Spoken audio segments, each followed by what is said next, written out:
Okay. Hey, everybody. Welcome to You Have to Watch This podcast. I'm Alan. I'm Ryan. And I'm Devin.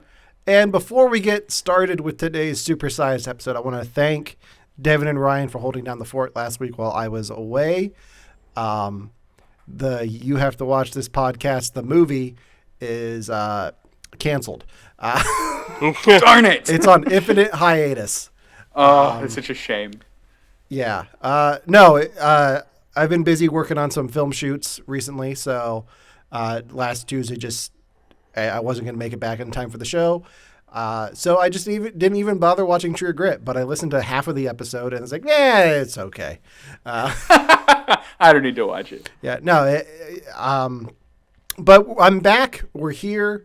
We have two more. We have this show and one more show at the next week before the end of the year. So we're going to end 2021 strong and talk about some things that are a little bit off of the regular scheduled program. So today we're going to start off with our review of Spider-Man No Way Home. We're going to keep it spoiler free as long as we can, and then we will let you know when we're getting into spoilers, because we have to talk about who won the Spider Bet. Because we know who the winner is. We know the winner. Yeah. We can't talk about it without spoilers. We can't talk about it without spoiling. And then after that, probably around 7 o'clock, we will be doing our holiday special, where we'll be talking about 3 different holiday-themed episodes of television that we watched. My pick was Ted Lasso. Devin's pick was It's Always Sunny in Philadelphia's holiday special. And then Ryan picked Bojack Horseman's holiday special. So we'll be talking about those 3 episodes of television and a bunch more holiday stuff towards the end of the show. So probably around 7 o'clock that'll start. So if you don't want to know about Spider-Man, I hate to say this, when we get into spoilers, just come back around 7. We'll be talking holiday stuff then. We'll be here. So that gives us 45 minutes to talk about Spider-Man No Way Home. Oh, boy. And let's get into it. So I want to start off by asking, how many times have you guys seen Spider-Man No Way Home? Only one, unfortunately. Once. Okay. Well, yeah, Ryan, I went with you. I dragged you. Hey, you asked an open question to both of us, okay? I did. Yeah, and this is why I asked. Somebody asked me the same question. Hey, Alan, how many times did you see Spider-Man No Way Home? 3. I saw it 3 times. So, and was that spread across 3 days? Yes. I saw. Okay. So the one short I was working on last week wrapped early, and I called my wife and jokingly said, "Hey, we wrapped early. I'm going to go get dinner. Then I'm going to go see Spider-Man." And she it's already past her bedtime. She perked up. She's like, "If you're going to go see Spider-Man, I'll stay up and go with you." I was like, "Bet." It's happening. So it. I had her buy tickets, and we were up until 2 a.m. going to see Spider-Man. That is so cool, though. Yeah. What a cool experience. And for her, being a teacher, she was able to like brag to her students that she saw it. Like one kid, she said, walked in and like avoided eye contact with her because he didn't want to spoil it for her. And she's like, "No, I saw it."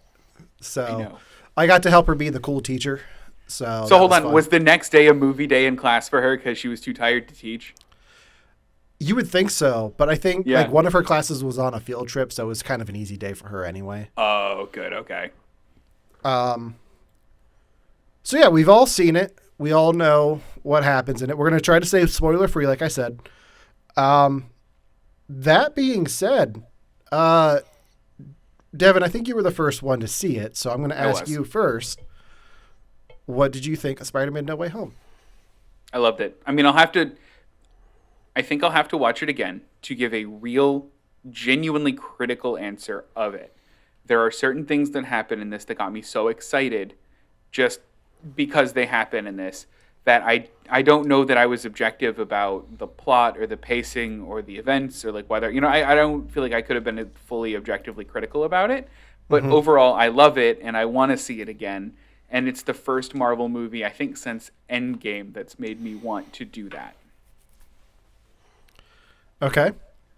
My wife in the chat says, no, her students just thought she was on something. Good. I'm sad it wasn't a Bill Nye day, to be honest. I love those days. Yeah. Well, she teaches math, which He encompasses all. remind me to talk about that later. Please do. Ryan, what did you think of Spider-Man: No Way Home? Better than I was expecting. I was going to say, you've been pretty on the it was kind of like dragging you to the theater yesterday when we went, because you're not as big on the Marvel stuff now. I mean, yeah.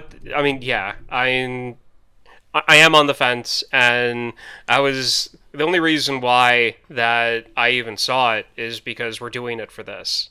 And sure. It's been a while since we have done something like this, so I didn't have a problem with it. But it was better than I expected. I have thoughts on stuff that we can't talk about until later. But overall, I enjoyed it.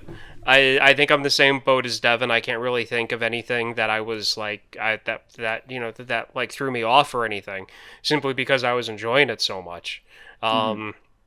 And I've seen that's pretty much been the consensus too, from what I've seen from everybody. Because I've got friends on my Facebook page that usually have conflicting thoughts on even really good movies. Everybody's on the same page. Yeah. So real quick, let's talk about where it's sitting at the ratings right now. So it's a 94 on Rotten Tomatoes, which I believe is the highest for the Spider-Man films. Okay. 9 out of 10 on IMDb and a 72% from Metacritic. And then the movie made all of the money at the box office. It was like, all the money. It was like 200 million or something. Like, yeah, like 259 or something like that. It was the only thing that got our like coronavirus-addled pandemic brains to like go, okay, we'll leave the house for this. Yeah. 600 million worldwide. That's amazing. I was talking to a friend of the show, Mike, over the weekend, because he was watching the AMC stock on Friday just shoot up, and I was like, Spider-Man, like, I'm telling you. I told him I think it's going to make Force Awakens numbers. Like, Force Awakens had a really strong opening weekend where it made like $230 million, and I was like, it's going to make 250. Just watch, it's going to be 500 global. Yeah, that's without more than that. And I think that's without China. So, aren't they releasing in China? I heard this was the first one they're releasing. In China. I think it is. I've heard. Somebody told me they didn't, so I didn't get a chance to look that up. But still, like 600 million is amazing. That's crazy. So, well, hold on, Alan. Yeah. What did you think?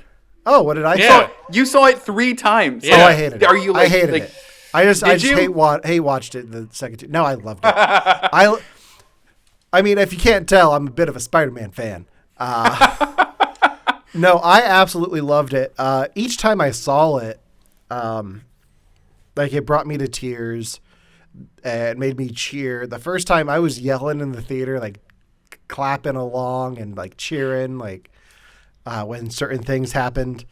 But no, I absolutely love this. This is probably not my favorite Spider-Man movie of all time, but I think it's my favorite of the Tom Holland films. okay. And I think they did such a great job bringing back the villains and treating those films with such care and treating those characters well and tweaking what they needed to tweak, like things that were issues in the other films, like Jamie Foxx being blue, and fixing it for this. But I think they paid a lot of respect to those films and those characters. And I don't think that anything in this film really overshadowed Tom Holland. Which I was worried about, because when you bring in Alfred Molina and Willem Dafoe, like all these villains from these other films, it's like, okay, but what about Spider-Man? Like how is Tom Holland's character going to progress through the story? And I think they did a really good job of staying true to that character. And most of the characters, at least the main 3, Tom Holland's Peter, MJ, and Ned, I think are at the heart of this movie and stay that way, along with Aunt May and Happy Hogan. You get some of the smaller characters like Flash Thompson and Betty Brant get kind of pushed to the side for this. Yeah. But they're still there in that first act. And Betty Brant's been on their TikTok account, so they're she's doing fine. Oh, good. So I'm gonna be honest. I keep seeing around that this isn't like people's favorite Spider-Man movie. Like the concession, it sounds like, is this isn't the best Spider-Man movie to ever come out, but it is a good Spider-Man movie. With that in mind, what is your favorite Spider-Man movie, and why does it make it better than this? Like, Right. what is better about it than this one? Ryan, you go first. The first Spider-Man movie. Simply because of, and that's simply because of nostalgia.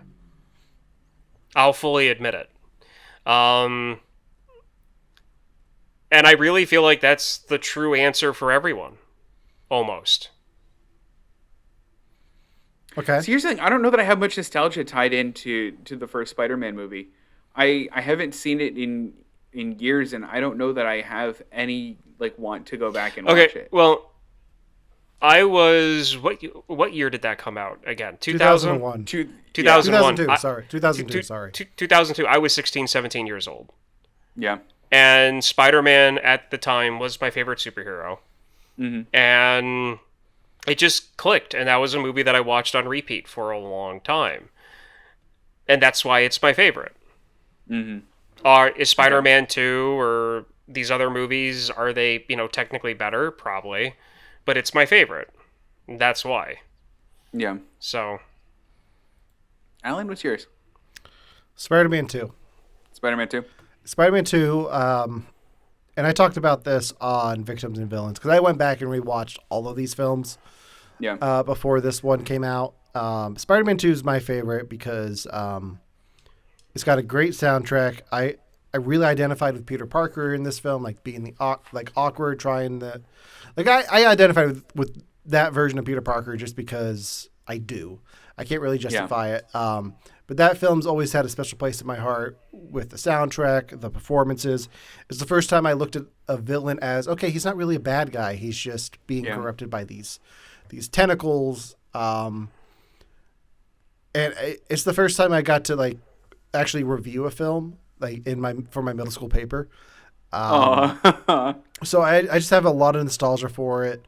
That's why you can't really see it, but I've got the poster here behind me. The Spider-Man suit I have is a Spider-Man 2 suit. The video game I've been playing on Twitch is one of my favorite games of all time.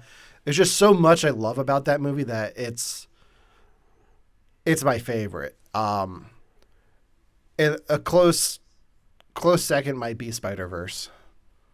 That one's my number one. I think if you forced me to pick a live action one, it would be Spider-Man 2 as well. But if you said, Devin, you have to watch a Spider-Man movie today, pick one, it's Spider-Verse. Yeah.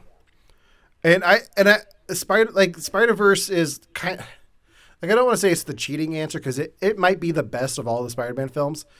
But there's so much good going on there. That it's almost not fair to compare it to the live action ones.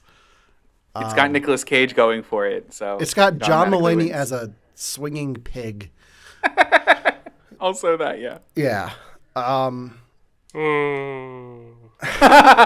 Wait, did you not like Spider-Verse very much, Ryan? No, I love Spider-Verse. got it. I'm not sure I'd put a talking pig on one of the reasons why.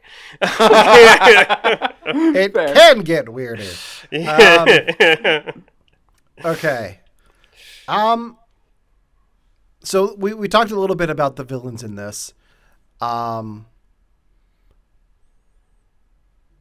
villain-wise stole the show for you? Did anyone really, without getting into too many details, who was your favorite villain to watch in this?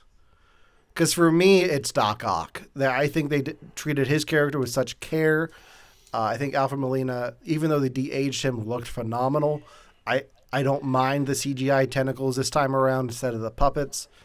I thought he did a really good job of giving Peter attitude when he gets locked up in the dungeon with Doctor Strange. I really enjoyed his performance. How about you guys? Ryan, you want to go? This is one of the first times that I actually forgot that I was looking at Jamie Foxx. Really? This is one of the few times where I didn't have my thing with him in my head. So I'm just gonna go with him because I got lost in his character and forgot that it was him for a minute. So That was good.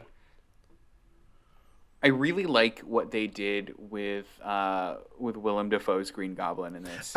I knew you were going to say that, and I think it's just because of the green lights behind you. It might, it might be, but I like that they made him a very imposing bad guy, because when I think back to Spider-Man #1, which I said I haven't seen in years, he's not like a menacing guy. He's mostly just like a guy in a weird Power Ranger suit that like has like a bit of a personality disorder, and like he's not like super strong. He's got his glider thing and his bombs, and that's it. And without going to spoil stuff, this movie did a good job of making him seem like a very menacing, very real challenge to any Spider-Man, like, which I liked. Yeah, and not to talk a lot about Amazing Spider-Man 2, but I think that's something that, like, as many issues as I had with that version of Green Goblin, one thing that they do well in that, and Devin and I talked about this at length before, is that Goblin is terrifying. As soon as you see him come for Gwen Stacy in that film, you're just struck with this feeling of dread. And I think whenever Goblin shows up in this film, they do a good job of bringing that feeling back with Willem Dafoe's Norman Osborn Goblin. So instead of Dean DeHaan's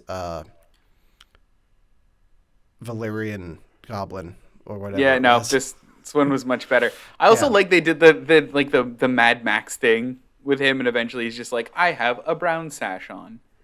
That makes me different now. Yeah. Like, okay. I mean, minor spoilers, I guess. Was it brown? I thought it was brown. I thought it was like a front cape or whatever they had on him. I remember it being purple. Was it purple? It was purple, yeah. Oh, whoops. Yeah, he has like a purple hood on by the end of this. Yeah. Oh, whoops. Okay, I'm trying to think what else we can talk about without getting into spoilers.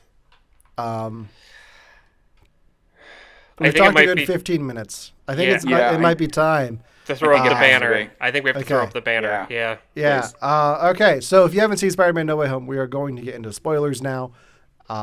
So if you want to come back for our holiday special, tune in the next half hour. We'll be live still, and we'll be talking about Ted Lasso, It's Always Sunny in Philadelphia, and Bojack Horseman. But until then, we are getting into spoilers for Spider-Man. I need to figure out where I'm putting this. Yeah, right there on Ryan works. Right on, Ryan. Hold on, I got to check now. Yeah, I think that works. Just right. Yeah. No, not over my face. Okay. No, not over your face. I know better. All right. So if you haven't been watching the show and are unaware of what's been going on with our Spider Bet, Devin, do you want to inform everyone what the Spider Bet was? Right. So the Spider Bet was, we knew that certain villains from certain other Spider-Man movie were going to be in this movie. The marketing for the movie said as much. My very firm belief was that while the villains from other Spider universes would be in this movie, the heroes, the other Spider-Men, either wouldn't be in the movie at all or would have a very brief cameo, setting up an even bigger movie spearheaded by Sony later. Yes. That was way more particular to be. Basically, other Spider-Men were going to be a big part of this movie. They might be in it, but not much. And I was of the mindset that other Spider-Men were going to be in this and were going to at least show up for the final battle and have a significant role in the film. If I lost, I would have to perform scenes from a Spider-Man 4 script that Devin found online that was made by a fan. It's wonderful. Devin, what would happen if you were to lose? I have to recreate the Bully Maguire dance in London in its entirety. Ryan, since you're the third party here, can you do us the honor and please declare the winner of our Spider Bet? The winner of the Spider Bet was Alan. Devin, I expect you, dressed up as an emo teenager from 2005, dancing down the streets of London. You'll notice, I'm growing out the hair a little bit. I haven't gotten a haircut. I've been prepping. Okay, so Tobey Maguire and Andrew Garfield are in this movie. Okay, well, So before we get into this, in good spirit, Yeah. Devin, you pick a scene from the Spider-Man 4 thing, and I will recreate it. Oh, yay. I've got the Perfect. Okay. suit. I will do one scene instead of the 10 pages you wanted me to do. I will do one scene. You'll do the scene. Okay. Perfect. And we'll have that in time for Morbius when that Love comes it. out. So you give me that one scene, and I will do it. Okay. Perfect. But I expect top quality choreography and camera work. No, I'm kidding. It will be. If you need help with your thing, let me know and I'll help you. I will. Yeah. Okay. But that being said, Tobey Maguire and Andrew Garfield are in a significant chunk of this movie. More than I thought they were going to be. Yeah, me too. I won it by a landslide. So, Devin, since you did not think they were going to be in it, what do you think of their appearance in this film? I loved it. I absolutely loved it. I mean, I told you guys, I've never been happier to lose a bet. I know that Romana doesn't feel the same way, but I've never been happier to lose a bet. I mean, it was more than I thought, even in my most I'll lose this bet kind of mind. So I was like, okay, fine, let's show up for the final battle. They'll get a hug in or something at the end and then they'll get going. But no, they were great. And it not only showed them and it showed them they acted as a foil for Peter and acted to help his emotional growth. They helped tie up storylines from their freaking universes. Holy cow, they did a lot in this movie. Ryan, what did you think? I loved it. That was my Yeah. Speechless. No, I'm still in awe that they were able to do it in such a beautiful way. Yeah. Having both of them come back. The first moment I cried in this movie wasn't even one of the emotional beats of it. Mm-hmm. It was just seeing Andrew Garfield again as Spider-Man. Yeah. Because having gone back and rewatched his films and knowing how much he cared about that, playing that character and how much he loved Spider-Man, seeing him take off the mask got me. I was like, yeah. He really spent the last year in promoting Eyes of Tammy Faye and Tick Tick Boom, lying to people I'm not in it. He straight up lied to Jimmy Fallon, which is good for him. But just him getting a second chance at it really, really got to me. And then Toby showed up looking like a cool youth pastor. Yeah, pretty much. And I was like, oh, this is everything I wanted it to be. At that point, I didn't care what else happened. I was happy. Yep. But they were able to stick the landing. Pun intended. But no, I think they did such a great job of treating those characters well and treating their legacies as well, too. I talked about the villains before, but I think they did an even better job with the Spider-Man. And I think the chemistry between all three of them was phenomenal. Oh, yeah. Mm-hmm. Yeah, and that's one of the things that made it work for me was that they were there working together. It showed a bunch of things. One, it showed that it showed that both of them were still dealing with stuff that that was going on in their own universes, that they were still working through their own crap. It showed them understanding the importance of having to help out Tom Holland's Spider-Man. But one of my favorite moments with them together is realizing that none of them never usually work as a team, and them trying to figure out how to work as a team. And then, of course, you have that whole side joke of Garfield having to be Spider-Man 3.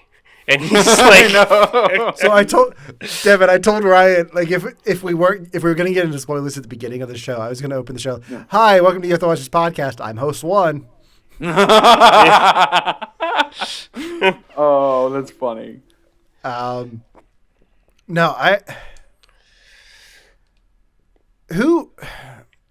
Okay, so we have 3 Spider-Men in this film, 2 of which are not, as far as we know, under contract for sequels at this point. If you were to see one of them continue on and make more films? Which one do you want to see after this? To be honest, I feel like this movie pretty much wrapped up Tobey Maguire. There's wrapped up his Spider-Man for anything other than him showing up again as like a supporting character in somebody else's universe. I would really like to see a continuation of Garfield's Spider-Man after this, because, I mean, to be honest, I was one of the people where I was like, oh, okay, he was Spider-Man. And I don't really care for his movies that much, but this kind of drew me into it, because the one thing that I did find compelling about him was his relationship with Gwen and how that affected him. And they really showed that in this, particularly when he saves MJ, and she has to ask him.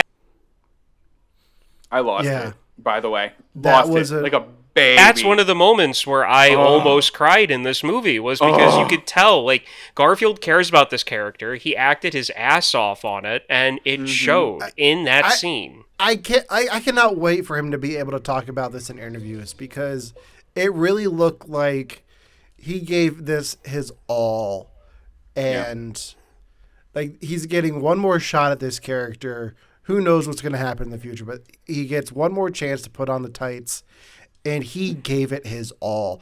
Andrew Garfield is quickly becoming one of my favorite actors.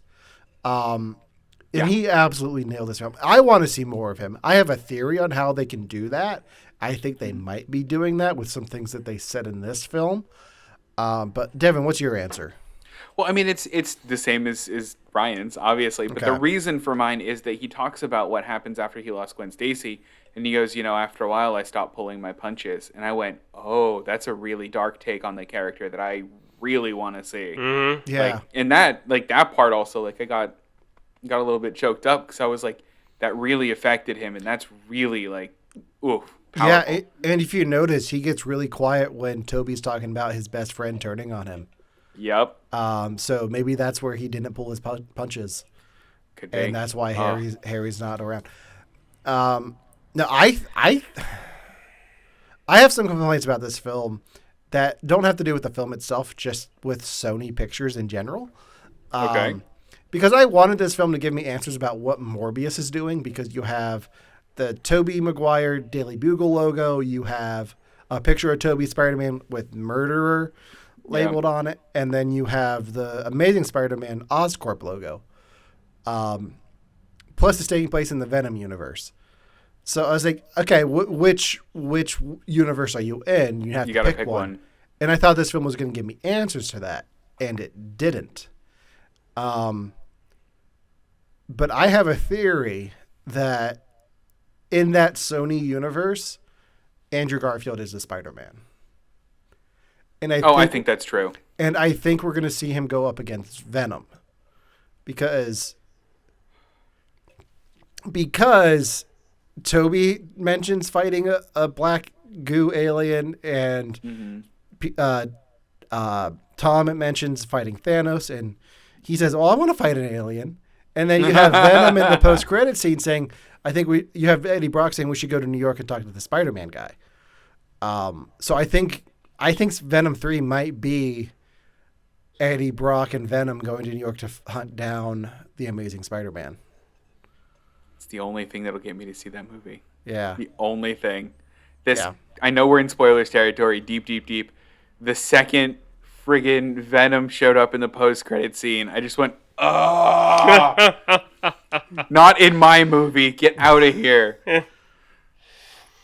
I love how he mentions Hulk, and Venom's like, and you thought Lethal Protector was a shit name. Like, I mean, fair. Yeah. But fun fact, the bartender in that scene is from Ted Lasso. That's what I heard. Danny Rojas, right? Danny Rojas. Yeah. Football is life. Since we talked about, killing or almost killing of a Spider-Man's best friend, can we get to the one thing that's been a thorn in my shoe throughout all of the Tom Holland movies? Tell me. Ned. I hate Ned. I'm sorry. Do you not like Ned? I do not like Ned. I find his character... Oh. I Okay. can't. I cannot with Ned. And I tried. Alan, I told you that I was going to like watch the first, like Tom Holland movie again to see where I lost him. I can't pinpoint it. There's just something about the character that just gets on my nerve. Like, he'd be that nice kid in class that really tries to be nice, and I'm civil with him, but inside I can't stand the kid. But I'll never tell him that because I don't want to hurt his feelings. Like, he's that person to me. Ryan, Did if you you- have that, did- if you have a problem with me, you can tell It's me. not. I host the Stop podcast. it. Stop it. Stop it. Stop it. Stop it. Stop it. Stop it. How did you feel about him getting magic powers then? Oh, I hated it. As soon as, oh my God, I was like, no. But you know what? I went with it. It's fine. I like his mom or his grandmother, whoever that was. Yeah. I Yeah, like she was her, cool. so that's okay. because that means she's magical too. Yep. I don't know that I want to see like a spin-off of Doctor Strange where like he becomes new Doctor Strange. I don't know that I want that. I don't hate Ned. I just don't know that I want that. I don't think that there'll be a spin-off where like he becomes the next like Doctor Strange. I can see him being kind of like an apprentice. He's like half a superhero. Yeah. But even then that's just too much for me. Like, just let him be the guy in the chair and let him talk about it all he wants. Like, that's I don't know. Okay, I've got to ask, how much do you guys know about Ned Leeds in the comic books? Almost zero. There's a Ned Leeds in the comic book. Yes, Yeah, Ned is from the there we comic go. books. Okay, So at least it part came of from what, somewhere. I so guess. I think they are okay. So in the comic book, Ned Leeds becomes the Hobgoblin. Oh, so it's not an Osborn. Well, the Osborns are the Green Goblins. Ned Oh. Leeds is the Hobgoblin, the orange Oh. one from the '90s cartoon. And I think they're doing something very interesting with his character by the end of this, because at the end of the film, Tom Holland has the world forget that Peter Parker exists. And Peter Parker is pretty much Ned's only best friend, like only friend. Like, him and MJ at the end are friendly, but I don't think they're friends. I don't think without Peter they have the connection that they have throughout the rest of the film. So I think there's an interesting story being set up there with Ned, where him not having that connection in his life could lead to him becoming a supervillain and attacking Peter in the future, even though he says in this one he is not going to do that. If I see him on a glider, I'm gonna walk out of the movie. Look, they're gonna do it. It's gonna be the Christmas special they release next year called "It's a Spiderful Life." See, what life would okay, look like without okay, Peter Parker. so- It'll be great. I know that we're joking about. I mean, not joking about him potentially becoming some type of villain, but joking about what Devin was saying. This is about and I think I know why I'm starting to kind of not really be interested in the Marvel stuff at this point anymore, is because we've reached that threshold where we're past the point of what I already know. When it came to everything prior that Marvel's done up until about, this new phase, I kind of knew about the whole Endgame thing. I kind of knew about Thanos, but I knew about Captain America and Iron Man, and I knew about Black Widow, and I knew about Thor and everything. I was really excited for it. Now we're getting into stuff that's like the Eternals. Like, I had no idea about who they were beforehand, and that's kind of why I was lukewarm on the Guardians of the Galaxy, because that's one thing I did not know going into Right. this whole phase, and that's why I was lukewarm on them. And it's not that I don't find this stuff interesting, it's just I have a lot of interests. And To draw the for line somewhere. and I've got to yeah, exactly. I drew lines when I was a teenager into college about, not purposely drew lines, but, through my own activities, kind of went into as deep of things as I wanted to in multiple different things. And I'm kind of nice in my bubble, surrounded by my pie chart of stuff that I'm interested in. And now with the way with the way that the Marvel films are going, I see a trailer and I'm like, oh, that looks interesting. And that's about it. Not, cool, that character I know. I'm really, really interested in this. It's just, okay. So are you more interested in the stuff when it comes out to Disney Plus, or? when it comes out to Disney Plus and I can watch it at my own time without, like having the whole like release dates for movies and stuff like this, it's going to be better or easier for me to kind of work my way into it instead of like jumping at the gun every time one of these movies come out now, because it's one of those things where it's like now we're getting into more comic booky stuff, like more comic booky powers that I kind of want to say, I guess, the way to describe it, to where I'm just like, okay, that's an awesome power. And it's one of those things where like you've got the main superheroes and their storylines are pretty much done. Like Iron Man, Thor, all of these originals ones are done, and now they're getting to like the other ones that aren't as well known outside of like the comic book world. I'm one of those people that's on the outside. And so when it comes to a lot of these characters that they're bringing forward and their new powers and where they're coming from, I don't have an already invested interest in it. Mm-hmm. So it's hard for me to get there. Are you going to be more intrigued if they get good actors that you recognize into these roles? I want to say yes, but I don't know. Okay. So hold on, here's a good test. How does Oscar Isaac's Moon Knight stick with you? You stole mine! What? Oscar Isaac, who played Poe Dameron in Star Wars. Okay. Yeah, he's going to play a superhero. He's going to play a superhero for Marvel. Will you watch that Disney Plus show? I gotta see the trailers first. Okay. I see. Yeah, there's okay, barely so He's pretty much playing the Marvel equivalent of Batman. okay, so that's probably not a good actor to ask me about, because I had to go who again, because again, like all of my favorite actors are past their prime. Okay. Yeah, I was going to say, what if Kevin Costner played Doctor Doom? But we got to get back. Ooh. You got my interest. Gross. I mean, if you didn't watch The Defenders with Sigourney Weaver, I don't think you're going to watch anything for Kevin Costner. So, okay, we got to get back into Spider-Man because we have a lot to talk about yet. Devin, you got something? Yes. So one of the things I loved the most about the movie were the references that they made, particularly to the Tobey Maguire era Spider-Man. Did you guys catch any of them? And if so, what was your favorite one? I will start. I loved the back joke about Tobey Maguire's Spider-Man. That was absolutely wonderful. Back joke.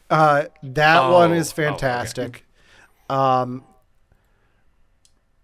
For me, I think the references that I picked up the most from those films was the use of the musical themes. So when Doc Ock shows up, you get his theme. Cool. When Toby and Andrew show up, you get their themes. You get the Amazing Spider-Man 1 theme by James Horner, not the Hans Zimmer from Amazing Spider-Man 2. But I like some of the lines that they repeated, like the power of the sun in the palm of my hand. Like that one was repeated, and that it's kind of a meme. But the straight meme that they pulled out of this, I'm something of a scientist myself. I think that was my favorite. That was a good one. Yeah. The same thing here. I'm a scientist myself, because to be perfectly honest, I can't think of any right now. Yeah. Okay, so we talked about the two big cameos in this. There's a third one we haven't touched on yet, and that is Charlie Cox's return as Matt Murdock. What did you guys think of that? Loved it. It's like the only thing that makes me want to actually watch that series, because I think I watched season 1 and then stopped. Season 1 is good. Season 2 is okay. Season 3 is phenomenal. Yeah. And you can. I'm saying you can skip Defenders. Okay. Defenders is not great. It's fun for parts of it, but it's just not the best. Okay, there's a lot to talk about in 9 minutes. There's a lot. I didn't realize we had this much. So a little bit of this we can see. I'm just looking at the chat. I love the scene with the internet pretty much called every interaction that the Spider-Man were going to have, like, to Toby's web shooters being organic. Gross. Yeah, that was the way that they were reacting to it. When the one got shot, he was like, gross. And I love when they're talking about, like, so do you ever get, like, web block? He's like, you said that. And, like, immediately, like, I did have a web block. Like, I just love how he talks about, yeah, I had an existential crisis. Like, oh, yeah, that'll do it. Like,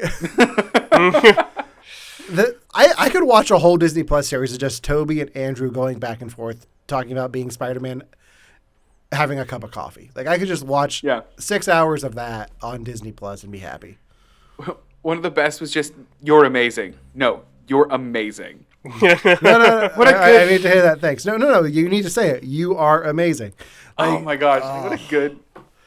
And it took me about 3 times of him saying "amazing" to get the joke there. And Oh no! That's what they did there. Okay, so my favorite thing with all of them was, and my only favorite part with Ned, was when he looked up in the lab and said, "Peter," and they all looked up. Yeah. And they. Okay. We need to talk about the big thing in this movie. We do, though, because we haven't talked about it yet. We haven't talked about Aunt May and her death. And the fact that we just got a 6-movie origin story for Spider-Man. Because that's what we have here. Like, we had the three home movies and the Civil War and Infinity War Endgame. 6 movies of an origin story for Spider-Man. How'd you guys feel about Aunt May saying the great power with great responsibility line? I like it because it comes from Aunt May. It's different enough than the traditional Uncle Ben narrative. Mm-hmm. It's different enough, but it's similar at the same time for it to. Yeah. And it was probably the best way that they could have done it. Yeah, I think that it was interesting that they made that line plus, like, consistent person in their life passing away a constant in all of the Spider-Man's lives. Like, it was something that made the one in Amazing Spider-Man feel less cheap and a little bit more, not earned, but a little bit more okay. Because when that happened, I was, originally when I watched Amazing Spider-Man 2, when it happened, I was like, this is dumb. They're just doing the Uncle Ben death from the original one, but they wanted to make it different. But now I'm like, I guess they weren't going for something, but they made it something, which I thought was nice. Yeah, and I think the end of this film really throws a lot of the hate that Tom Holland Spider-Man has gotten in the face of the haters. Like, oh, he's just Iron Man Jr. He relies on all the tech, and like he doesn't have any of that by the end of this. And I think it took 3 movies for him to get to the point where he knows how to be Spider-Man on his own. And I think Aunt May's death really plays a big part in that. And I think Marissa Tomei did a fantastic job here, along with Willem Dafoe's Goblin as he kills her. Yeah. Like he is so creepy in that scene. Like, I saw pictures of him smirking before the movie came out in that scene. I was like, ugh. Yeah. They made him a good bad guy in this, especially like that scene, where like he took a beating and was still going. And I'm like, okay, cool. He's actually a very, very serious bad guy. Yeah. Got it. Yeah. I'm going to be honest. I love where they leave him in the movie, though. I love where they leave Tom Holland Spider-Man, where he's got the crappy apartment. He's now the friendly neighborhood Spider-Man watching the police scanners now. He's got like the classic like overly blue, overly red suit that he sewed himself. Like, this feels like comic book Spider-Man now. This doesn't feel like Tony Stark Jr. I love this. I do too, and I'm really excited to see where we go from here with this character. I think it's going to be a little bit before we see him again, unless the internet's right and he shows up in Hawkeye tomorrow. Oh my gosh, you think? Yeah. I mean, the finale of Hawkeye takes place at Rockefeller Center, and he's swinging over Rockefeller Center at the end, and it's Christmas, so maybe. Ooh, I got chills. I hope and that happens. Kingpin is a Spider-Man villain, so. Mm-hmm. So, and I particularly like every Spider-Man has so far in these movies have had their own suit, and even though my favorite spider suit is no longer a thing, which is the Iron Man spider suit, which is why I've never had a problem with him being quote-unquote Iron Man Jr. Mm-hmm. I don't know where people get so bent out of shape about this stuff, but whatever. My favorite suit is the Iron Spider suit. But the suit that he makes and what they showed at the end my favorite color blue, which is that metallic royal blue. Yeah. Which for any sport fans out there, which is the metallic royal blue that the San Diego Chargers used like 10 years ago and still use a little now. That blue, I love it. And then with the red, like that's going to be my favorite suit. If it looks the way I think it does, that's going to be my favorite Spider-Man suit for the movies. That'll be the next Spider-Man suit I buy. Is that suit. I love that suit. We rarely get a glimpse at it, but I cannot wait to see more of that. Yeah. Okay, so we're in the final minutes here. Just looking over the chat quick. My favorite moment by far was when Otto sees Toby again. And not only is he talking to Tobey Maguire's Peter Parker in that moment, he's talking to the audience like, "You've grown Yeah. up. How are you? It's good to see you." Yeah. Like, oh, such a good. They gave him moment. so much good to do. Yeah, Yeah, I love that they keep Octavius good in the end, even though he's probably going back to his universe to die. No, hold on. Do you think they are though? Like for real? Like, do you think like they've undergone enough change that they're now going to be like okay? I mean, if they're going back to the exact moment they were taken, he's going to have to sacrifice himself to stop his machine. That's true. That's for sure. But if they are fixed and they do survive, it creates a different timeline if you're going by endgame rules. So the movies still stand as they are. Yeah. But anything else real No. quick? I mean, I love this movie. I loved it. I really, really, really, really, really want to watch it again. Just because, like Alan, did you get a more critical eye 3 times in? Yes, I did. And it still held up?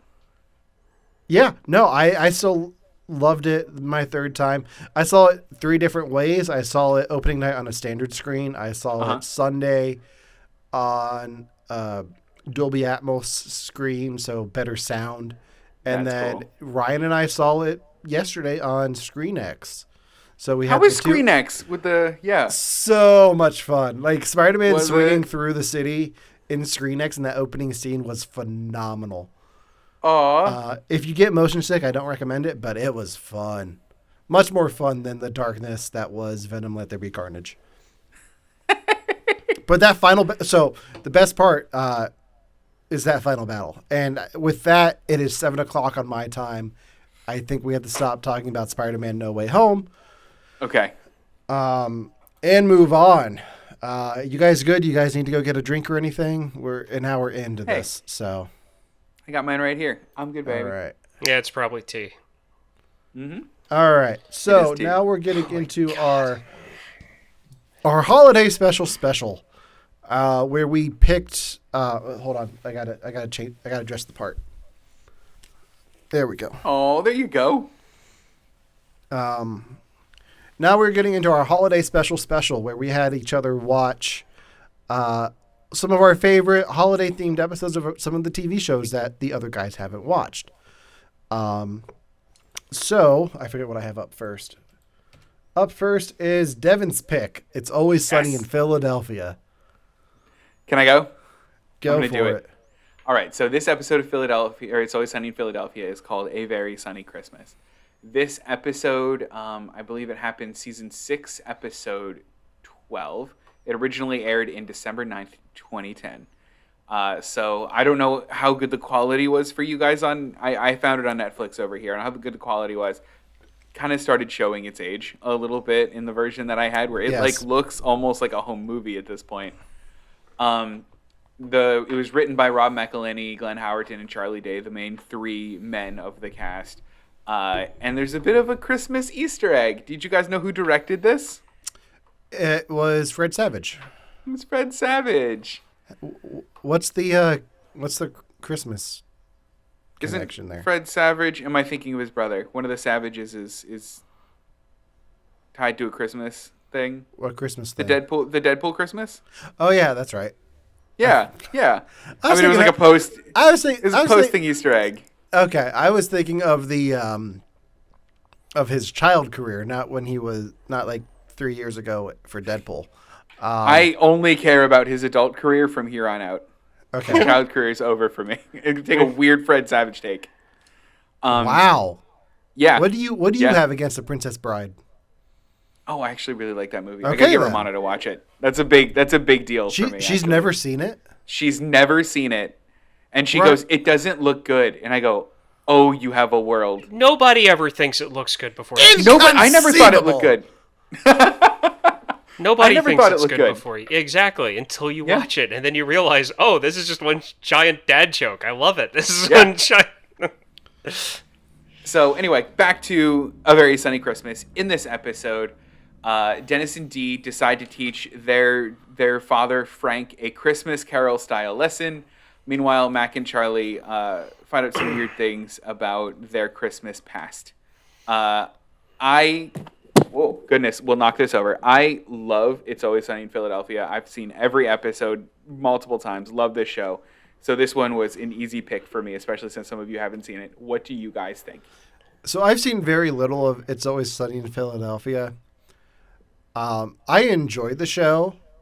I was not... You could have given me a warning about Danny DeVito's ass.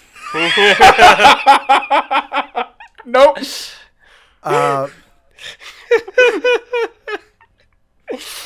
I enjoyed it. I love the recurring joke of, yeah, they came down and got their present. Like we got their presents and they came downstairs and got their neighbor's presents. Like, no, Yeah.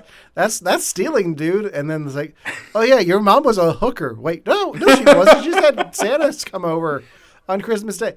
I love that joke. I love the scene at the mall with Santa Claus.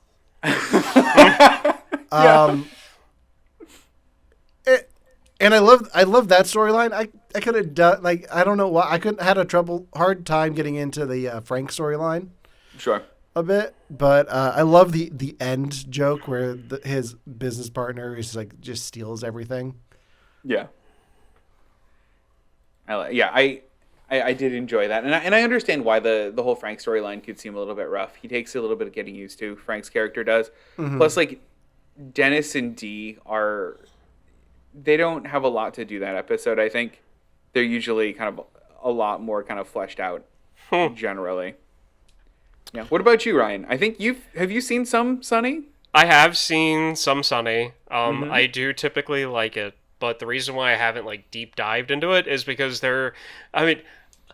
I like a good raunchy humor and jokes as much as anybody else, but there are times when it just goes a little bit too far where I'm just like, okay, I get the joke. Haha, yeah. But they just keep on going, further and further into it, and I get that that's the humor. But I, for the life of me, did not know that this was the episode that Danny DeVito crawled out of a sofa. And I'm so happy that you picked this one, because I knew that happened because I've seen that scene before. But I had no idea that happened during a Christmas party. Which makes it even better. So when that happened, all I could think of was Ace Ventura 2. Yep. So Ryan sent me a message today that said, "Oh, you had us watch that movie," and I sent him back the GIF of Ace Ventura coming out of the rhino. Yeah, and then I sent the GIF of a cat pulling himself out of a couch. So I mean, there was that. But we got there. I definitely liked Frank's storyline just because I like him, and I like it when he plays a jerk, and he's pretty much the best part of any episode that I've seen is just him being an ass, pretty much. And all the other characters are kind of like I can take them or leave them depending on what the storyline is. When it came to the two other guys, like going around finding out about their past. That's what I mean by, okay, I get the joke. I get it. Sure. You can move on and fill out the story. I get it. And that was the entire time with those two. Yeah. So having not watched, I've maybe watched a total of 5 episodes of It's Always Sunny in my life. This is what I've gotten from this show. And correct me if I'm wrong. Oh, no. This is a show about horrible people doing horrible things. Yes. Yeah. You're not supposed to connect with any of the characters. There's no like one good character. There's no voice of reason. These are weird characters in a normal world. Watch them just be horrible to everyone. Okay. And normalize that. So it's basic. Go ahead. It's basically Seinfeld on steroids. Yeah, essentially. Okay, so instead of tall and gangly Kramer, you get short and stubby Danny DeVito. Yeah, pretty much. Yeah. Okay, so if I were to sit down and start watching It's Always Sunny in Philadelphia, how long would it take for the show to find its feet, find its footing, and like hit its stride? Not as long as you'd think it takes. The first couple episodes don't have Danny DeVito in them. He comes in, I think, episode 4 or 5. If you really wanted it, just go to season 2. But I really think by maybe episode 4, which I think is something like The Gang Solves Gun Violence or something like that. Like once you get to that episode, it's good. I think that they've basically fallen into their pattern. The only other episode I've seen of this show came on TV one night when I was watching like FX, and it was late at night, and it was the gang is held hostage, and it has Danny DeVito crawling through the vents like he's John McClane in Die Hard. Yep. And I enjoyed that episode a lot. Yeah. And I was like, oh, maybe I should watch this show, and then I never went back to it. The show definitely matures too. So, like, this most recent season, they did a Waiting for Godot parody where they're all playing laser tag, which I loved. They also had a really good The Wiz episode where they basically do The Wiz, but in Philadelphia, and it's really, really good. Okay. There's even, like, a part where, like, what's his name? Not Glenn Howerton. It's... Rob McElhenney does an entire like interpretive dance scene to come out of the closet for his dad, and like it's beautiful, and like the show has way more like pathos than it like needs to in some times, considering that like every character is just terrible. Okay. Yeah. Yeah. No, I love this show. I will defend this show because it's just one of those things. Now there was a specific joke in it that I was in between like 8 different holiday specials to get you guys to watch. Yeah. And then there was a scene in it that I was like, okay, I think I'm going to pick this one because of anyone that I know in this world, Ryan has the best chance of this joke landing. So it's when they're at the store and they're looking for Redmond Robot or whatever. And he goes, we don't have him in the back. And Mac goes, you don't have him in the back? This guy comes in and you don't have him in the back for him? And he goes, I don't know who that is. Ryan, do you know who the heck they're talking about? He is probably one of the best well-known fan favorite Philadelphia Phillies in history. And the fact that he's naming all these other people, and this guy's like, I don't know who that is. I don't know who that who that is. All I can think of is that, okay, this is a guy that grew up in Philly who doesn't care about sports, and he's a manager in retail, so he doesn't even have the time to develop any hobbies. He's not going to know who this guy is.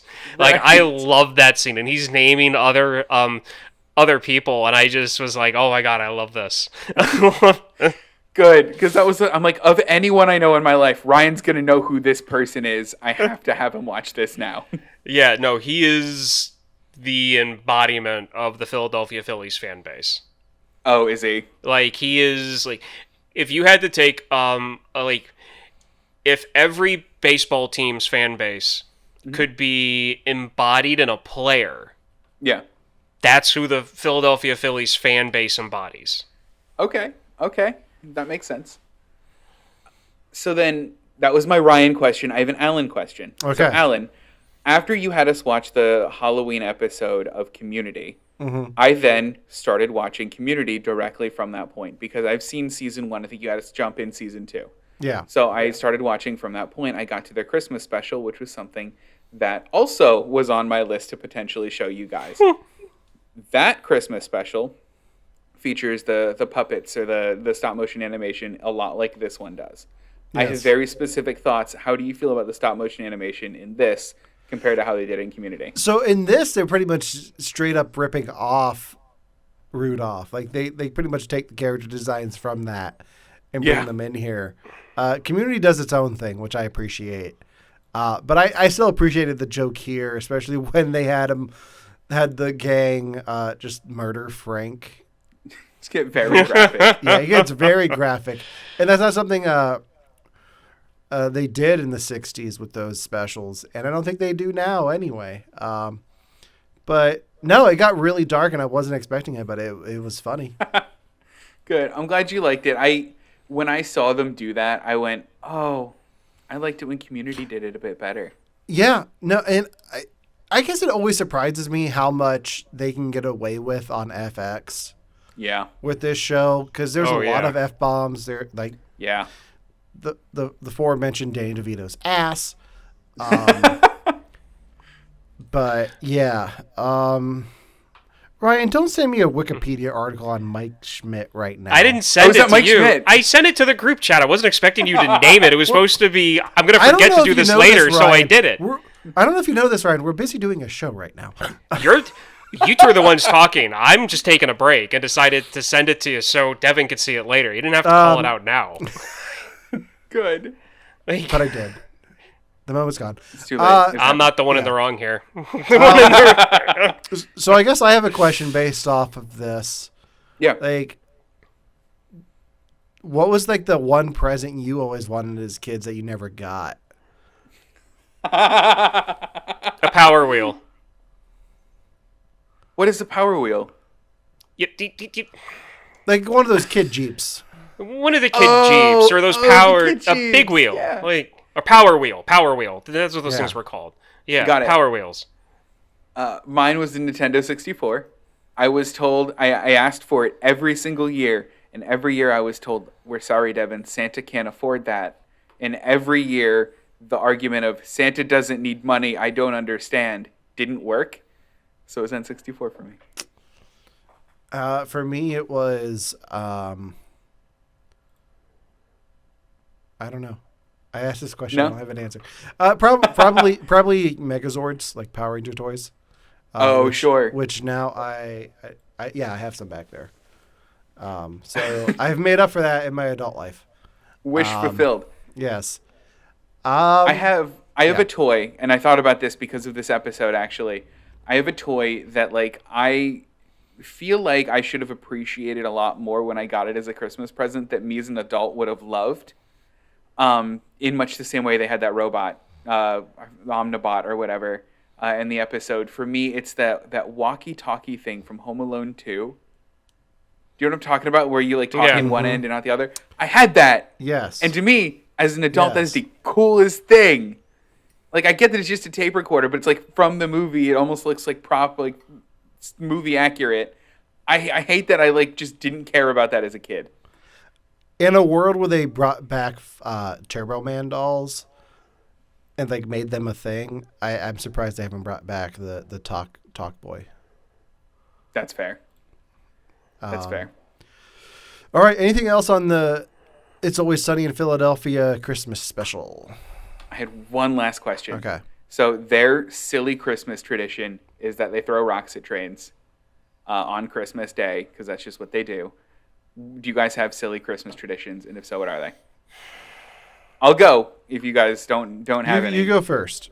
My silly Christmas tradition is I always get/wear new pajamas the night before Christmas, so I wake up in brand new pajamas on Christmas Day. I do it as an adult. I don't understand why I do it, but I do it.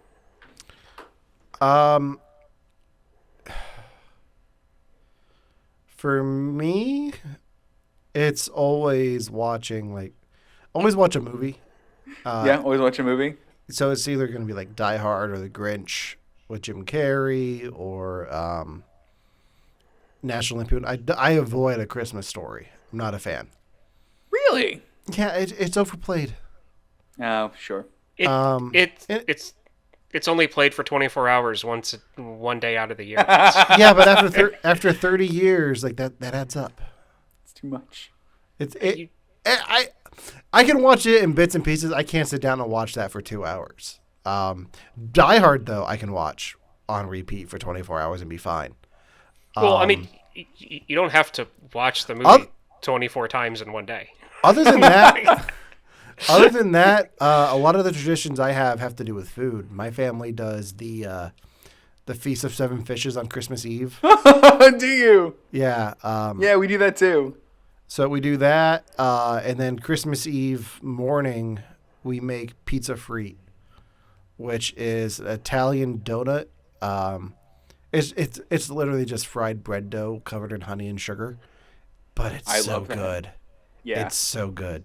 I'm on board. Oh, and my wife and I make Alfredos. Like we have Alfredo if we're home alone. Like we'll do Alfredo for dinner instead of making like a ham or turkey. Like we stole that from the holiday, but It's still cool though.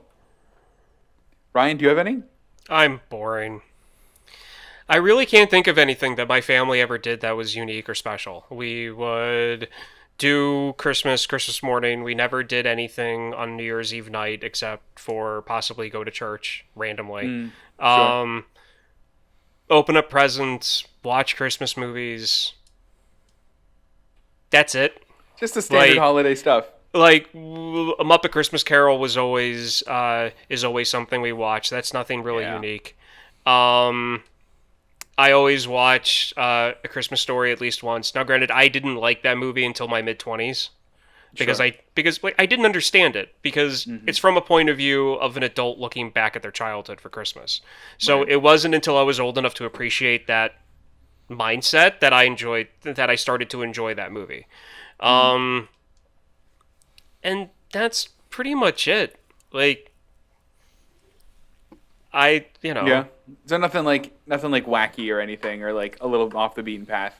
Believe me, as much as I have a weird sense of humor when it comes to stuff that I post online, I really wish that I could sit here and say that like I had like a book of Christmas dad jokes that I would stand on my porch and recite for the neighborhood to hear, but I don't have anything like that. yeah. But you'll start that this year. Got it. No, I won't. For anyone watching or listening at home who doesn't know what Ryan's presence is on the internet, a mutual friend of ours I saw over the weekend, and they straight up asked me, "How's Ryan doing?" Because all I ever see him post is memes. So I don't know how he is as a person. That's like I mean, like I'll put it to you this way. If I'm not posting a meme of something silly or stupid online, I'm either sleeping or I'm dealing with something. If I'm posting stuff, it means my day's going as normal as it can be. Yeah. Good. Yeah. Okay. Anything else on It's Always Sunny in Philadelphia? That's all I got. Okay. I have some thoughts on the end, at the end, so Good. all right, moving on to the next pick, which is my pick for this week's for this season's special, and that is the Ted Lasso episode, Carol of the Bells from season 2. I believe it was season 2, episode 5 or 4. I don't know. But pretty much, I made the guys get Apple TV for this because I want to talk about Ted Lasso. Yeah, it's season 2, episode 4, Carol of the Bells. Written by... Yeah, I'm not going to go through all that. Okay, so Ted Lasso, if you don't know, is a show about Jason Sudeikis, who plays a American football coach who is hired by... hired by AFC Richmond over in the UK to coach their soccer team or football team. And hijinks ensue. And what I love about this show is how much heart it has. I was hesitant to have you guys start with this episode, but after a lot of consideration, I was like, I think this is a good place to start because you still get the heart of the show and the sense of humor that the show has about the situations, and the characters are all strong enough, I think, here for this to be a good introduction. So I already kind of know what Ryan's thoughts are. Devin, what did you think of Ted Lasso? Oh, I really liked it. I mean, there was a lot there that I really liked from my unique, like, stupid Devin perspective. that like I really liked it. Okay. Ryan, how about you? I am a strong supporter of AFC Richmond. Ted Lasso is going to take them to the to the top table, so I can't wait for that. No, I absolutely loved it. I loved the whole American out of water and uh, in Britain. I loved the little jokes with the team, and I'm going to get into that right now, particularly where nobody knew what Secret Santa was, and that's why all the players were like giving each other alcohol because that was the backup gift that he hid for that. That he had to hand out, so the players had no idea what the hell they were doing except giving each other booze, except giving each other. But yet, no, I love everything about it. It was great. It was great. All right. So, Devin, what specifically did you like about it? Was there any standout characters for you? I mean, this might sound like a super huge cop out. I like Ted a lot. I mean, I didn't know that he had like a thick Southern accent because like I guess I've seen promos where he doesn't talk. I've seen pictures of him. Like I was vaguely aware of what the premise of this show was, but like I didn't really know too much about him, so I liked that. I also really liked, I forget his name. He was the guy that was running around trying Roy to Kent. find a dent. Roy Kent. Kent. That's it. Roy Kent. He's is here. wonderful. He's there. He's every fucking where. Roy Kent. I don't know what that means, but no, I love him. He was really, really great, and yeah, I liked all of his lines. We'll get into specific things I liked about it later, but no, those are the characters for me. Ryan, how about you? Anybody jump out at you? To be honest, almost all the characters did, and this is one of the reasons why I liked it so much, is that I got invested in almost every character that showed up on screen. I cared about the players. I cared about the assistant GM or the assistant that hosted the holiday dinner that ended up being blown up out of proportions more than what they thought it was going to be. Ted Lasso and the owner. I really cared about everyone in it. And so much so that I watched the first episode this morning, and I want to continue, but I am saving the next episode for tomorrow because it's only, 12, 13 episodes a season. There's only 2 seasons right now, so I don't want to, binge it all in, 4 days. I want it to be spaced out. I mean, nothing's stopping you from binging it and then just going back and rewatching it because it holds up. Having watched the whole show at least twice now, it's bingeable. And definitely you can watch it on repeat viewings and still enjoy it. Yeah, and just by watching the first episode, I definitely get that, and I know by the time I get to this episode again, I'm not going to skip it. I'm going to go, through it. And I think one of the reasons why I attach to this so much is I'm also a big British soccer fan. I follow Arsenal, that's based out of the Premier League. And, I get the terminology, and I get, the humor for the sport that they were doing. And just everything about this team that is completely fictional, I love. I love their colors. I love the logo because it fits. It's when I first saw it, I'm like, I've never heard of this team before, but this looks so genuine. Whoever was the set designer for this had to have contacted teams and people involved in branding because it's good looking. Everything's real authentic looking. Okay. So Devin, I have a question for you. Okay. Besides Jason Sudeikis, did you recognize anybody else from this show? Because there is somebody in this show that was on a show that I know you watched. And we have talked about on this podcast. No one's ringing a bell. Okay. So Rebecca, his boss. Oh, yeah, her. She was on Game of Thrones. Who was she in Game of Thrones? Shame. Oh, that was her? Shame. Yeah, that was her. Oh, I didn't know that. That's didn't really know she fun. could sing, did you? No, not at all. She was great. Yeah, so that's I wanted to bring that up. Trying to think. So the show was developed by Jason Sudeikis and Bill Lawrence, who worked on Scrubs. And one of the things I always loved about Scrubs was it's a funny show, but also like took time to be serious when it needed to. And I think they really struck a good balance of that with Ted Lasso. Because even in this episode, you see that there's a dark side to Ted. Like he's sitting there drinking alone, watching It's a Wonderful Life. The show does a really good job of dealing with mental health.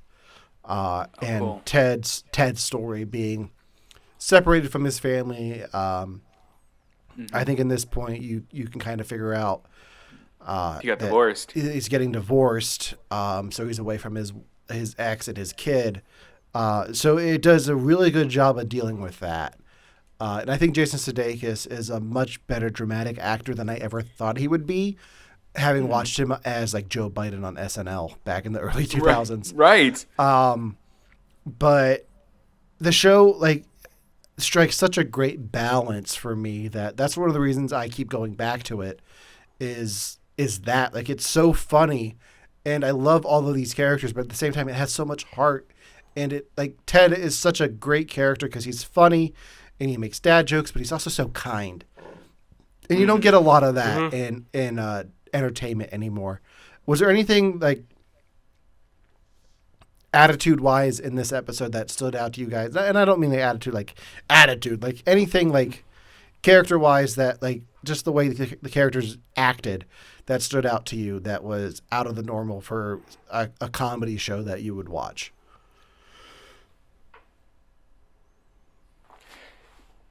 Yes. I'm going to go ahead and say yes. And I think that it's going to be his boss when they went around and gave the presents out to everybody.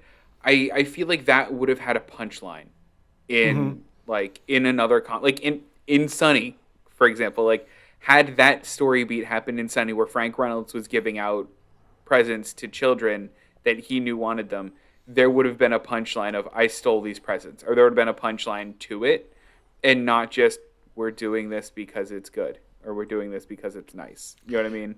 Yeah. And Rebecca's character arc in this show is phenomenal to me, especially in just the first season.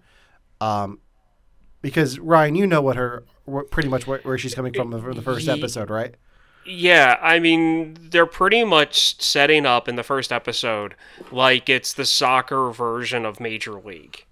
So she brings him in to kind of wreck the team.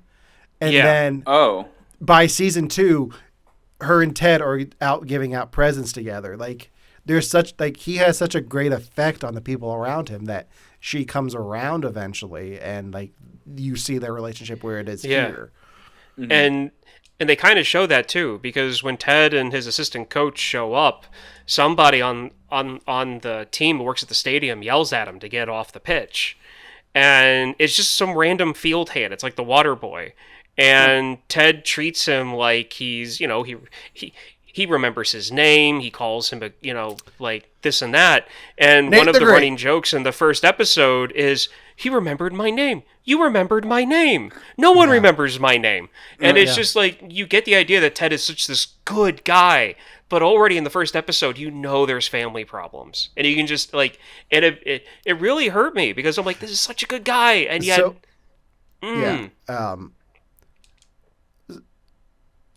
So, the one thing that I regret about making you guys watch this episode is it has very little of my favorite character in it, and that's Coach Beard, his assistant coach. Coach Beard is my absolute favorite. I think, Ryan, once you get to see more of Coach Beard, you're going to love him. Yeah. But, yeah, I could just go on and on about this show. Do you guys have any questions for me about it? I know that there was some controversy with season 2 among fans of season 1, where they like didn't like it as much, or they were like disappointed in it, or something like that. Did we see any of the reasons that they didn't like it? I don't know what they're specific. I just know that like it came out and people were like, okay. Rah, rah, rah. So season 1 was 10 episodes. They renewed it for season 2 and greenlit 2 additional episodes. Having already had the scripts laid out for the 10 that they wanted to do, they added 2 episodes, and this is one of them.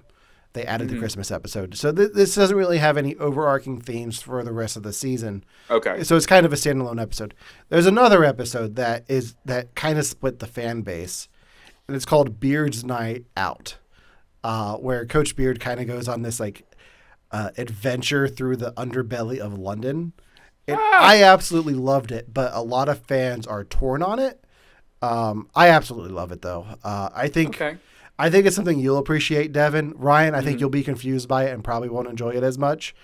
But it's a very well done episode, and I think that's part of the reason in the chat. The reason they didn't like it was mainly because of the mental health aspects. People didn't see it getting dark, even though Ryan pointed out it was present from episode 1.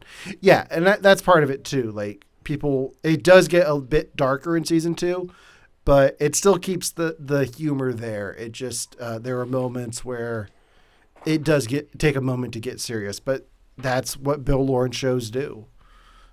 Except for maybe Cougar Town. I can't think of any dark moments on Cougar Town.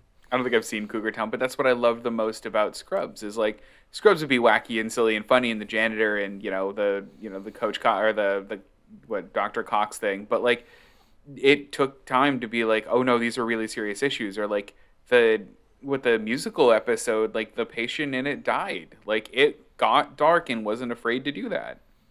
No, she didn't. I thought she did. I thought that was the deal. Is she like had something terminal in the end? No, she had a tumor. Yeah.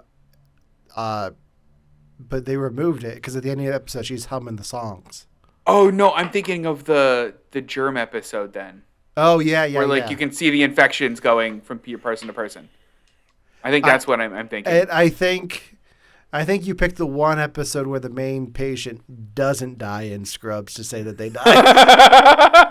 I made my point the wrong way. Yeah.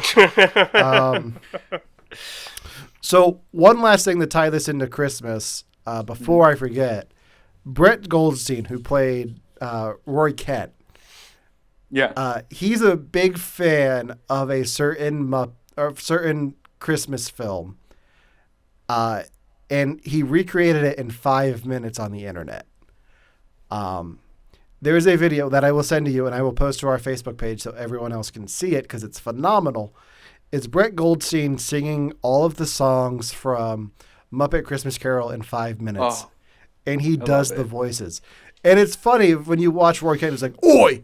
Like, and gets really angry, like, are you a dentist? Like, it's seeing him on stage at a comedy club going, there's magic in the air this evening, magic in the air. Like, it's so bizarre, but it's so entertaining. He has costumes, and it's phenomenal.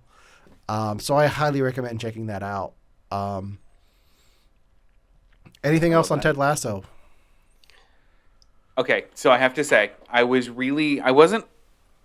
kind of on the fence about this whole thing, right? Because I feel a bit like Ryan sometimes when we get into new superhero stuff, where like they show the inside of a football locker room, and I go, this is out of my league. I'm not gonna understand any of the jokes. I don't get it. I'm sorry, but like I get that they have interesting, fun characters, but I don't get it.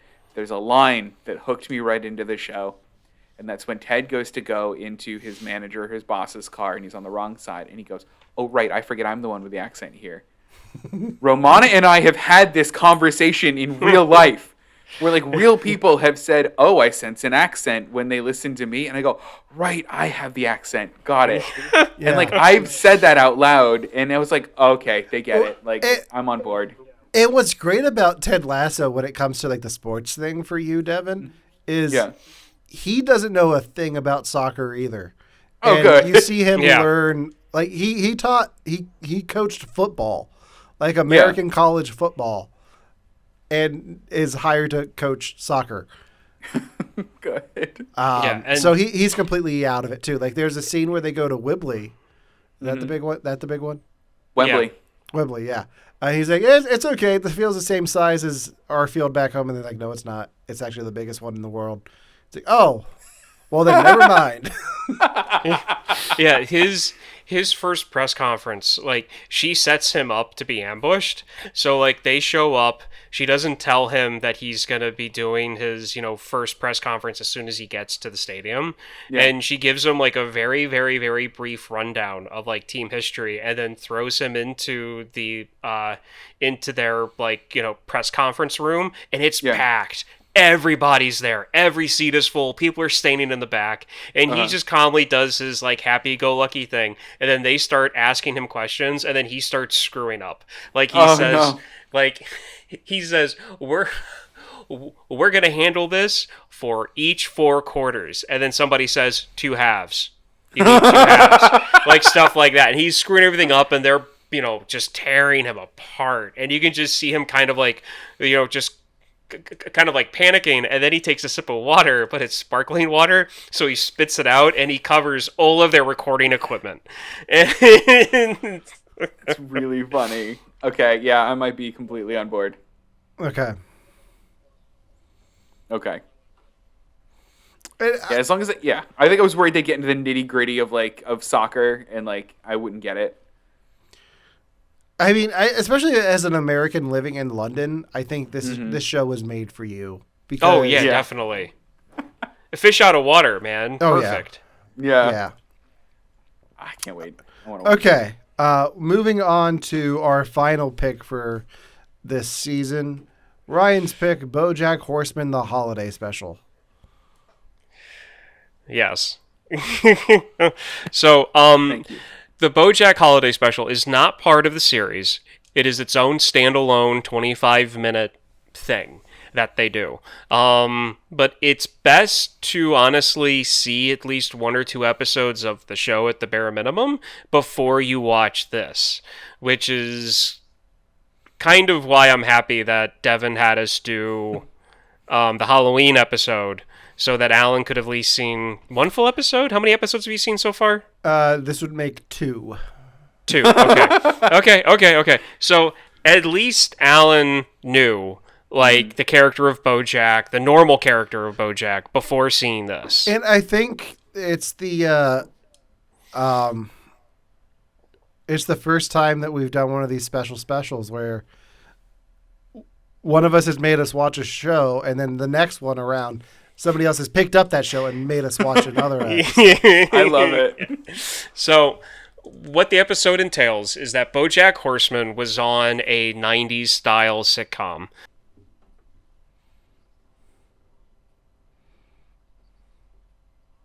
Bojack's live-in bum, pretty much, wakes up wakes up Bojack Christmas morning and forces him to watch a holiday special from his own TV show that he is constantly watching at random times throughout the show. And pretty much the whole episode is this, horsing around TV show that Bojack was on, that they reference all the time but never really show. Mm-hmm. And this is the most you see of it even throughout the whole series. And I feel like it's really good, actually. So, what did you guys, what was your original, or what was your first impression of it? And whoever wants to go first, whoever wants to chop on it. I'll do it. So I'd never seen this. I'd seen all of Bojack. I hadn't seen this. I missed it. Absolutely loved it. I mean, I know I love these characters. It was great for me to see something new, or at least new to me, with them in it. Yeah. And I had never seen any horsing around either. And like, they reference it plenty, like, in the show. They'll reference the show that Bojack was on enough that, like, you kind of get the beats and you get what they're going for with it. But I'd never seen an episode play out. Oh, it was so good. I mean, I loved everything about this one. There were the standard Bojack Horseman, like, little jokes that, like, I still think about even after watching it. Yeah. So, Alan. Yes. Your thoughts? I wasn't expecting it to just be an episode of the show within the show. But I appreciate some of the jokes that they did. And I recognize most of the voices of the kids. Did you? Like, I know Christian Shaw was one of them. Was Alison Brie another one? Yeah. And then was the last one Adam from Adam Ruins Everything? That one I don't know. Ryan, do you have the voice cast out? I have no idea who the voice. I'm looking I have it no up. idea. Yeah. It could have been. I'll look it up. So, No, I thought it so- was fine. Of the two that you guys had me watch, this is the one I had the harder time getting into. But I still appreciate it for what like some of the jokes that it did. It wasn't my favorite. That's fine. See, I'm glad it was only 25 minutes. Like yeah. like, Only Sunny was what it was year, long. What Yeah, year it was did like this one 45 come minutes. Do you know what year it came out, Ryan? Oh, I have no idea. out? Okay, I'll find it. So then, Alan, while you're looking that up, did you appreciate the jokes that it makes about sitcoms in general? Yes, Because I like it did. does do a Yeah. lot of like self-referential. Like if you've seen sitcoms, you'll know that like the character will try out a one-liner in a season and they'll gauge the crowd's reaction and never do that thing again. Yeah. Or like they'll have like the Urkel type that'll come over next door. Yeah. Goober. Yeah, Goober. Yeah.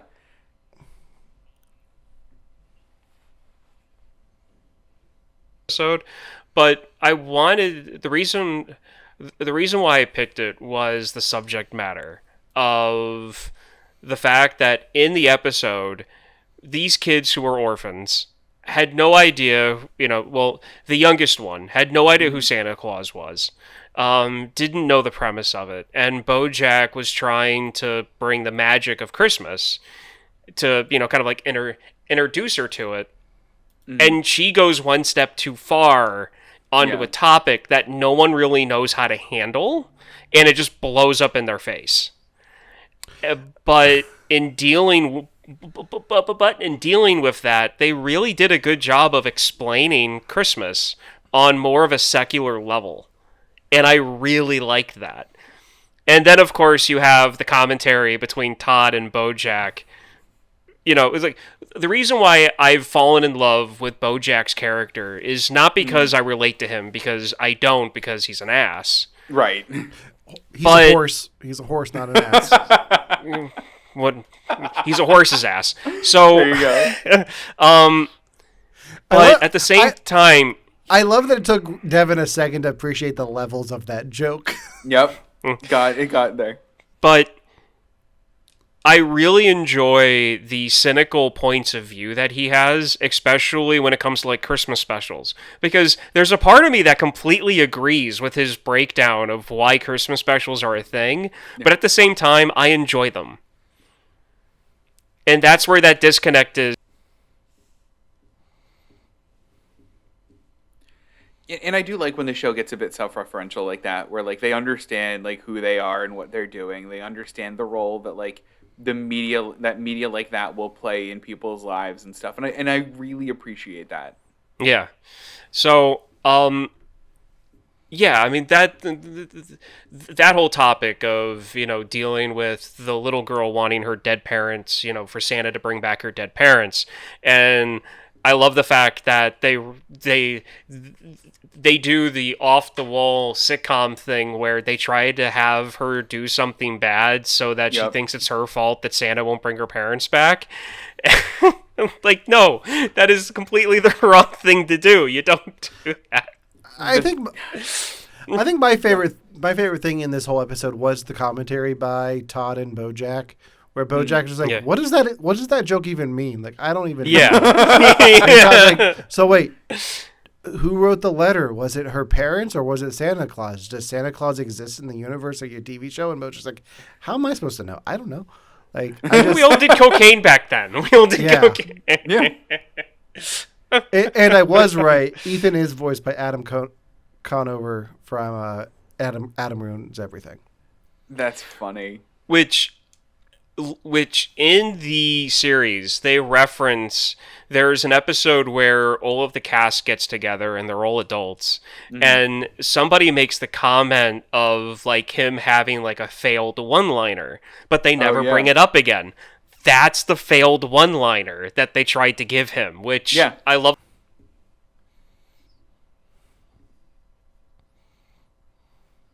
Complete them. which is great. And I also love how, and granted, like this is one of those things where more of kind of like a comment. This is something that they do in Bojack, where they make a comment that is something that does happen in real life, and it kind of smacks you a little bit, and you're kind of like, okay, so that wasn't really a joke. That was just a commentary on like how things play out sometimes, and it's like, eh. And that's where they mention Goober, the actor, doing something horrible. Oh yeah. And it's and they did it. They went on it, and you're like, Goober. They never talk about Goober in the show. You know, in BoJack, you had no idea that there was this character called Goober, and they tell you why they never brought up this character. It's because he's in jail. Yeah. Like he's kicked out of Hollywood. That's why they never talk about him. We just don't talk about him. Yeah. My favorite joke in this, and I know this is apropos of nothing, but is with what's his name, Ethan, that character. Mm-hmm. I had to stop and rewind it. I had to go backwards in it because I was like, did I see that right? Where the actor that plays him's name is like Ethan Hitler Smith. And I like Who, Goober? No, not Goober. The Adam Ruins Everything guy. Okay. I think. Yeah, the one that has the failed one-liner, like the kid. Yeah, they do like the title cards for each and every one of them in the fake show, and like his character actor name is like something Hitler Smith. Okay. I'm like, okay. Do you know who voiced Gruber? Because this goes back to your episode. No. Fred Savage. Oh, that's exciting. So, Alan, did you have a favorite joke in this? I thought I said mine. The commentary. Oh, the commentary. Yeah. Just the overall commentary is really great. But I'd say my favorite skit play out in this is when the little girl is trying to pronounce the name of the pencils. Oh yeah, and it goes on forever. Because as someone who's dyslexic and who went through that for most of their youth existence, trying to sound things out and it never working, to me, for some reason, that's hysterical. Because now I'm seeing that through the adult's point of view of a little kid doing that, and I'm just sitting here going, oh my god, I was that kid. I wouldn't be able to handle me as an adult. I wouldn't be able to handle me as a little kid. I wouldn't be... All right. Anything else on BoJack Horseman before we wrap this thing up? I loved it. I thought it was great.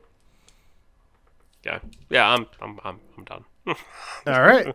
Well, I think that does it for this year's holiday special.